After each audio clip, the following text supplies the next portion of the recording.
Ticket to finale രണ്ടാം ദിവസത്തെ കുതിരപ്പന്തയം task അങ്ങനെ അവസാനിച്ചിരിക്കുകയാണ്.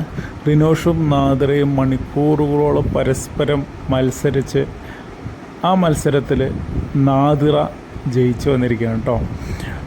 രണ്ട് മത്സരത്തിലായാലും, അതായത് ഇന്നലത്തെ പിടിവള്ളിയിലായാലും ഇന്നത്തെ കുതിരപ്പന്തയത്തിലായാലും ഈ രണ്ട് പേരും റിനോഷും നാദിറയും വളരെ മികച്ച രീതിയിലാണ് മത്സരിച്ചിട്ടുള്ളത്. ഇന്നലത്തെ റിനോഷ് കുറച്ച് നേരത്തെ ഔട്ടായി പോയെന്നുണ്ടെങ്കിലും അവസാനം വരെ പിടിച്ചു നിൽക്കാനുള്ള ശ്രമം നടത്തി. നാദിറയുടെ കാര്യം പിന്നെ പറയുന്നില്ല. നാദിറ അത്രയും എഫേർട്ട് എടുത്ത് ടോപ്പ് 5 എത്തണം എന്നുള്ള വാശിയോടുകൂടി തന്നെയാണ് നാദിറ ഓരോ മത്സരങ്ങളും, അതായത് ഈ രണ്ട് മത്സരവും മത്സരിച്ച് തീർത്തത്. മൊത്തം 19 പോയിൻ്റാണ് ഇപ്പോൾ നാദിറയ്ക്കുള്ളത്. എന്തായാലും ഈ ഒരു കഷ്ടപ്പാടിനുള്ള റിസൾട്ട് നാദിറയ്ക്ക് കിട്ടട്ടെ എന്നാണ് ആഗ്രഹിക്കുന്നത്.